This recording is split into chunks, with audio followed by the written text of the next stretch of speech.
Think for a moment. What if you were born 66 million years ago, in the age of dinosaurs? No cities, no roads, no other humans, anywhere, just you, alone, on a planet ruled by creatures that have never once seen anything like you. To your left, a Tyrannosaurus rex, 9 tons of muscle, bone, and hunger. A bite force so powerful it can crush through solid rock. To your right, a herd of Triceratops, each one the size of an SUV, each one unpredictable, each one capable of ending you before you even had time to understand what happened. And somewhere behind you, in the shadows of the undergrowth velociraptors, moving in a pack, silent, coordinated, already watching you. You have no tools, no weapons, no fire, no food you recognize, no water you can safely drink, no one coming to help. You are the most helpless creature in this entire world. So here is the question. How long do you last? Let's actually find out. Before we start, please hit the subscribe button for more interesting videos and facts. Before any predator finds you, the planet itself tries to kill you. The Mesozoic atmosphere was not the same as the air you're breathing right now. Oxygen levels fluctuated wildly across the dinosaur era. During the Triassic, the earliest period, oxygen sat around 16%. Today, it's 21%. That doesn't sound like much of a difference until you're standing on a hillside trying to run for your life and your legs give out because your blood simply isn't carrying enough oxygen to keep you moving. You would feel it immediately, lightheaded, slow, like running through water. And that's before the heat. The Cretaceous period, the era of T. Rex, Triceratops, and Velociraptor, was roughly 4 to 10 degrees Celsius hotter than today. Globally, that's not a heat wave. That's just Tuesday. The poles had no ice. Sea levels were dramatically higher. And the humidity in the lowland forests, where most large dinosaurs lived, was suffocating. Your body is designed to function in a narrow temperature window. Push past it, and your enzymes start breaking down. Your brain swells. Your organs shut off one by one. You wouldn't even need a predator. The weather could do the job. But let's say you survive the air. Let's say you're tougher than that. Here is something nobody tells you about the dinosaur era. The biggest ones aren't even the most dangerous. Yes, Tyrannosaurus rex was real. Yes, it weighed up to 9 tons, stood 4 meters tall at the hip, and had a bite force strong enough to crush bone like chalk. But T-Rex had terrible eyesight. It was primarily a scavenger as much as a hunter, and it lived only in a specific geographic region during a specific slice of the late Cretaceous. You could theoretically go your whole life in the dinosaur era without ever seeing one. The thing most likely to kill you isn't a T-Rex. It's a Deinonychus. You've seen its cousin in movies. The filmmakers just got the name wrong. They called it Velociraptor. The real Velociraptor was roughly the size of a turkey. Deinonychus was different. It stood waist height on a human, ran at speeds up to 40 kilometers per hour, hunted in coordinated packs, and had a retractable sickle claw on each foot, designed for one specific purpose: pinning prey to the ground and tearing. It had a brain larger relative to its body than almost any other dinosaur. It could problem solve. It could cooperate. It could learn. And you can't outrun it. You can't outclimb it. You have no weapons. You have no claws, no venom, no armor, no speed. You are, by every measurable standard, the softest thing in this ecosystem. The average house cat can seriously injure an adult human who isn't expecting the attack. Now scale that up. Give it a pack. Give it 66 million years of evolution that has never once encountered a human being. You are not a predator in this world. You are prey. Slow, defenseless, loud, smelly prey. But let's say you survive that too. Let's say by some miracle you make it through the first week. This is the one nobody thinks about. The entire food system in the dinosaur era is wrong for you. The flowering plants, the ones that produce the fruits, vegetables, grains, and nuts that make up almost everything humans eat, didn't fully diversify until the late Cretaceous. And even then, they looked nothing like what we know today. The apple you can picture in your mind doesn't exist. Wheat? Not for another 66 million years. Rice, corn, potatoes, tomatoes?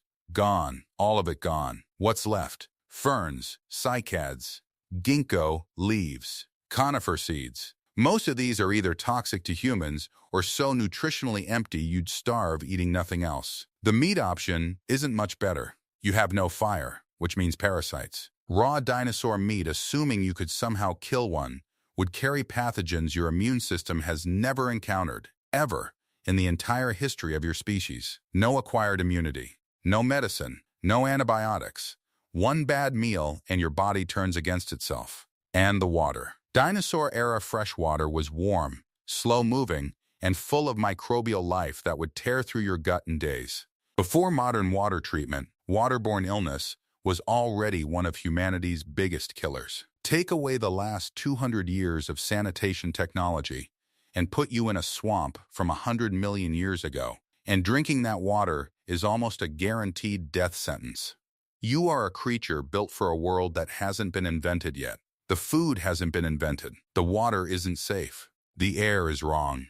The temperature is wrong. Everything your body expects simply does not exist here. But here's the part that's hardest to talk about: the silence. Not silence as in quiet. The Cretaceous was actually incredibly loud. Birds and insects, and the constant low rumble of the largest animals to ever walk on land. What I mean is the human silence. No other human, anywhere, not one, not a voice, not a face, not a fire in the distance or a footprint in the mud.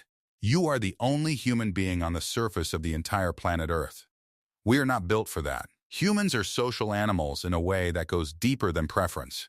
Isolation doesn't just make us sad, it physically damages us. Studies on solitary confinement show that prolonged isolation begins to deteriorate the brain within days. Hallucinations, paranoia, breakdown of the sense of self. Now remove not just the people, but every trace that people ever existed. No buildings, no language, no shared memory of anything. You can't even call what you're feeling loneliness, because that word was invented by people, for people. You'd be experiencing something for which no word has ever been coined. Ancient humans survived because they had each other. They shared knowledge, divided labor, protected the vulnerable, passed down skills across generations. Strip all of that away and you're not a person anymore.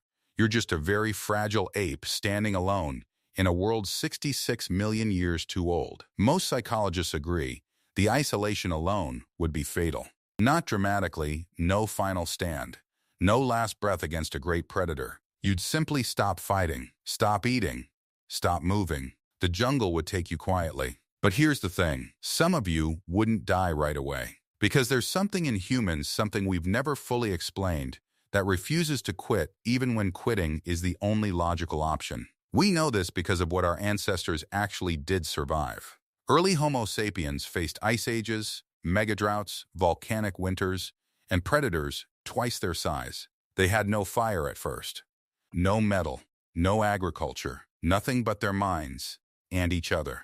And they didn't just survive, they spread across every continent, every climate, every ecosystem the planet had to offer. The same restlessness that made them do, that lives in you. So maybe, just maybe, you find water near a riverbed and you notice which animals drink from it without getting sick. You learn which ferns don't make you vomit. You find high ground, a cave, somewhere defensible. You stop running from the Deinonychus and start watching it, learning its patterns, its territory. When it hunts and when it rests, you start to adapt. Not because your body is suited for this world.